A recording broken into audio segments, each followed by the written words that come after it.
Una de las preguntas que más suele hacerse el hombre durante épocas de crisis y calamidades es ¿por qué? ¿Por qué razón el sufrimiento? ¿Por qué se permite el dolor? De hecho, estos periodos de tiempo suelen traer en muchas ocasiones crisis de fe en los verdaderos creyentes, como le aconteció a Job, al querer demandar de Dios una respuesta respecto de la situación por la que Dios le permitió pasar. De igual manera, en el libro de los Salmos vemos frecuentes referencias a esto cuando el salmista pregunta en su angustia a Dios si Él se ha olvidado de él, si le ha desechado para siempre. Bien, estas preguntas tienen múltiples aristas que de ninguna manera podemos abarcar en su totalidad. Han habido ocasiones en las que los hombres han pecado deliberadamente sin recibir en apariencia ningún tipo de reprensión divina.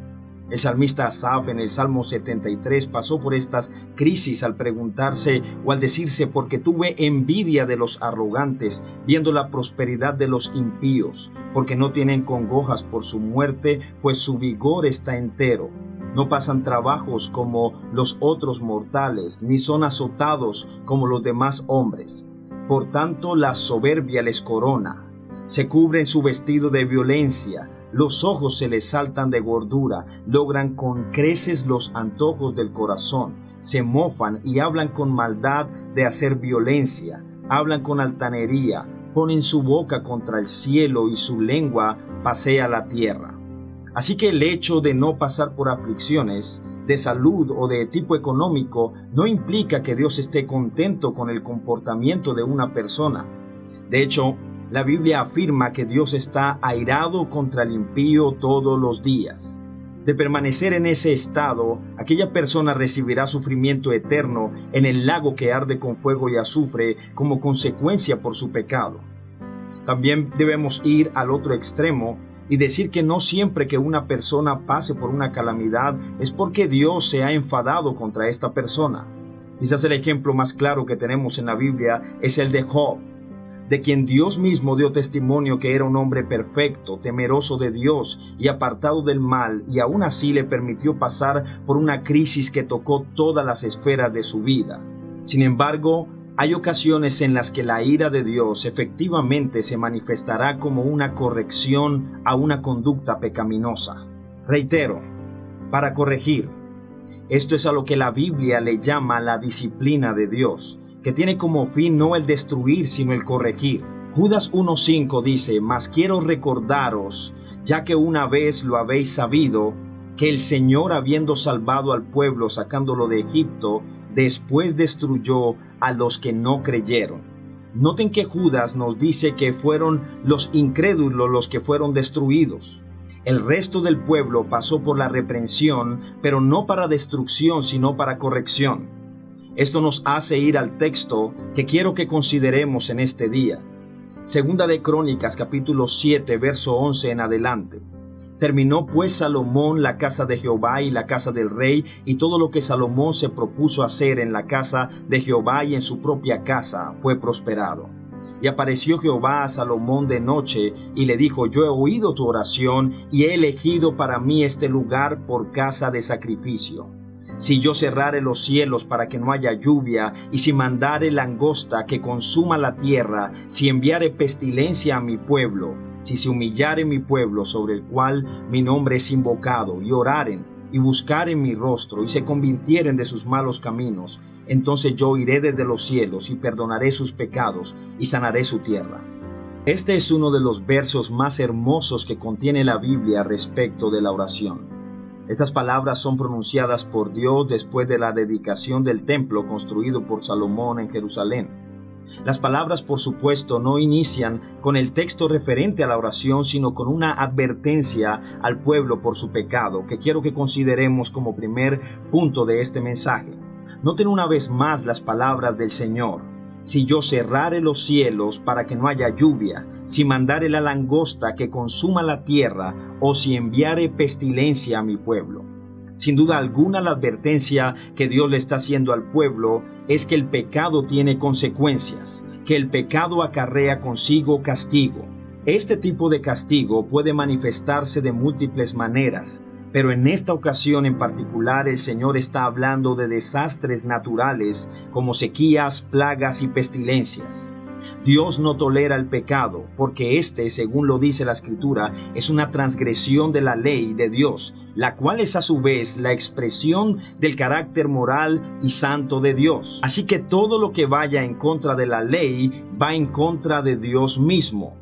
Si Dios ha determinado habitar en medio de su pueblo, éste debe expresar el mismo carácter de Dios para que de esta manera la comunión se pueda dar a cabo. Es decir, el pueblo debe ser santo, así como Dios mismo es santo. De ahí entonces la reprensión de Dios sobre su pueblo, no con miras a destruirlo, quiero hacer énfasis en eso, sino con miras a santificarlo o limpiarlo de sus pecados. Así que Dios sí puede, y de hecho lo hace, utilizar la naturaleza como castigo para destrucción de los impíos y como reprensión para su pueblo. Esto a su vez nos lleva a nuestro siguiente encabezado y es la respuesta del pueblo ante la reprensión de Dios. Pero primero, permítanme meditar respecto de cómo reaccionarán los impíos ante la reprensión de Dios. Ellos no se arrepentirán sin importar la proporción de la crisis. Apocalipsis 9:20, hablando de los juicios de Dios cayendo sobre la tierra, dice: «Y los hombres que no fueron muertos con estas plagas, ni aun así se arrepintieron de las obras de sus manos, ni dejaron de adorar a los demonios y a las imágenes de oro, de plata, de bronce, de piedra y de madera, las cuales no pueden ver, ni oír, ni andar». ¿Cómo reaccionarán los impíos en estas situaciones? Ellos se enojarán contra Dios, blasfemarán su nombre y así añadirán cada vez mayor condenación sobre sus vidas. Esa es la forma en la que el último libro de la Biblia nos muestra que los impíos reaccionarán ante la reprensión de Dios sobre sus vidas. Esa es básicamente la misma reacción que vemos de los impíos en Génesis. ¿Cómo reaccionaron los hombres de Sodoma y Gomorra cuando al querer tomar a la fuerza a los ángeles en la casa de Lot fueron heridos con ceguera? ¿Se arrepintieron? Nada de eso. La Biblia dice que estos hombres antes se fatigaban buscando la puerta. Esa será la manera en la que los impíos reaccionarán. Sin embargo, ¿cuál es la manera en la que el pueblo de Dios reaccionará ante la reprensión de Dios? El verso 14 de nuestro texto dice: «Si se humillare mi pueblo, sobre el cual mi nombre es invocado, y oraren y buscaren mi rostro, y se convirtieren de sus malos caminos». He aquí la responsabilidad nuestra. Somos nosotros los que debemos humillarnos, somos nosotros los que debemos orar, somos nosotros los que debemos buscar el rostro del Señor, y somos nosotros los que debemos volvernos de nuestros malos caminos. El texto, por supuesto, empieza con el condicional sí, es decir, si esto aconteciese, entonces esto también pasará. Esto nos puede llevar a pensar erróneamente que si me humillo y oro y busco a Dios, entonces Dios está obligado a hacer su parte. Sin embargo, esta postura está lejos de ser una adecuada postura bíblica. Ya de por sí el hecho de pensar que Dios tiene necesariamente que hacer algo en respuesta a lo que yo estoy haciendo es una muestra de arrogancia en sí misma, totalmente opuesta a la actitud que debemos manifestar ante Dios, es decir, la humillación. Dios no nos debe nada a nosotros. Dios no nos debe el perdón, ni la salud a nadie, ni un milagro a nadie. Es más, es por causa de nuestro pecado que merecemos la muerte, no los beneficios de Dios. De ahí entonces que lo primero que debamos considerar al ir a Dios es nuestra actitud, es decir, una actitud de humillación. Si se humillare mi pueblo, la humillación es el reconocimiento de que nosotros hemos pecado y no merecemos el perdón de Dios. La humillación es el reconocimiento de que Él es el alto y sublime y nosotros puestos en balanza pesamos menos que la nada. La humillación es la rendición de nuestro orgullo y altivez implorando de Dios su misericordia y perdón. El texto sigue diciendo: si oraren. ¿Cómo reaccionará el pueblo de Dios ante estas situaciones? Se volverá a Dios en oración. Una disciplina muy poco practicada, sobre todo en estos días, con los afanes diarios que parecen consumir todo nuestro tiempo. Ya el trabajo no se limita a una jornada. Tenemos 2 y más trabajos, fines de semana totalmente ocupados. Esto me hace preguntarme si esta cuarentena obligatoria ¿no será el llamado de parte de Dios a su iglesia para volver nuestro rostro a Dios en oración y súplica? El escritor bíblico continúa diciendo, si buscaren mi rostro, que va de la mano con lo anteriormente expuesto. Pero el hecho de que aparezcan todas estas indicaciones una y otra vez indica un énfasis sobre algo que Dios está deseando de su pueblo, que su pueblo se vuelva a Él humillado en oración, búsqueda de Dios. No son cosas que en sí mismas vayan separadas una de la otra, más bien es la expresión de la respuesta del pueblo de Dios ante la reprensión de Dios. Hay quienes erróneamente han salido a decir estos días que lo que sucede en el mundo no tiene absolutamente nada que ver con la iglesia, sino con el mundo. Permítame decirles que este texto me hace pensar lo contrario. Solo Dios sabe si el hecho de no podernos congregar durante estos días son la respuesta de Dios a un pueblo que no tiene tiempo para congregarse. De algo estoy seguro, y es que la situación mundial actual no solo está llamando la atención de Dios sobre el pueblo impío, sino de Dios sobre su iglesia. De hecho, esa es la parte final de estas 4 cosas, si se convirtieren de sus malos caminos. Esto no significa, por supuesto, que un verdadero cristiano pueda volver a su estado de incredulidad natural en la que antes se encontraba, pero sí significa que como cristianos estamos en una constante lucha contra nuestra naturaleza pecaminosa. Esa lucha es de la que habla el apóstol Pablo en Romanos capítulo 7, en Gálatas capítulo 5. Si habla de convertirse de malos caminos, es que hay cosas que deben cambiarse en nuestras vidas. Pablo mismo decía que él no había alcanzado ese estado aún, no que lo haya alcanzado ya, ni que ya sea perfecto. ¿Cuándo se alcanzará esto? Cuando Cristo retorne por su iglesia, no antes. En este tiempo la lucha contra el pecado nos acompañará incluso hasta nuestro mismo lecho de muerte. Eso significa que el arrepentimiento no será una realidad pasada en el creyente, sino una constante, un estilo de vida. Pablo dice, haced pues morir en vosotros lo terrenal, hoy, mañana y pasado también lo dirá. Es por eso que un predicador decía que la evidencia de que nos hemos arrepentido en el pasado es que hoy nos sigamos arrepintiendo. Finalmente, nuestro punto final es lo que hará Dios. Él dice, yo oiré desde los cielos, perdonaré su pecado y sanaré su tierra. Es de gran bendición leer estas palabras en las Sagradas Escrituras, porque esto nos dice que Dios no dejará a su pueblo sin respuesta.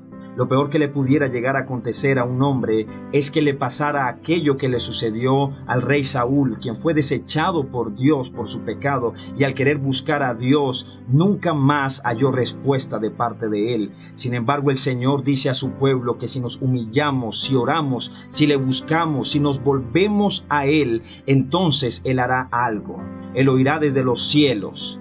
El cielo nunca estará lejos de un corazón humillado. Cuando nos volvemos a Dios en oración, tenemos la confianza que no estamos perdiendo nuestro tiempo, no estamos hablando al aire. Dios mismo escucha a su pueblo. El Señor dice, yo oiré desde los cielos, perdonaré su pecado.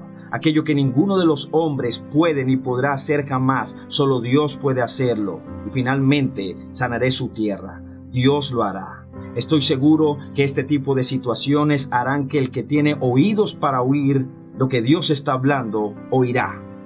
Días atrás coloqué en mi casa, juntamente con mi familia, en el balcón de mi casa, un texto que decía, Dios está hablando, el virus es solo el altavoz. Resulta ser entonces que Dios está hablando no solo a los no cristianos, pero incluso a su iglesia. ¿Qué haremos nosotros? ¿Haremos caso omiso de sus palabras o nos volveremos a Dios en oración y súplica? Vamos a orar. Señor, te damos gracias por tu palabra. Tu palabra es viva y eficaz. Tu palabra es más cortante que toda espada de 2 filos. Señor, tú has dicho en tu palabra que si tu pueblo se humillare, si tu pueblo orare, si tu pueblo buscare tu rostro, si tu pueblo se convirtiere de sus malos caminos, tú oirías desde los cielos, tú perdonarías su pecado y sanarías su tierra.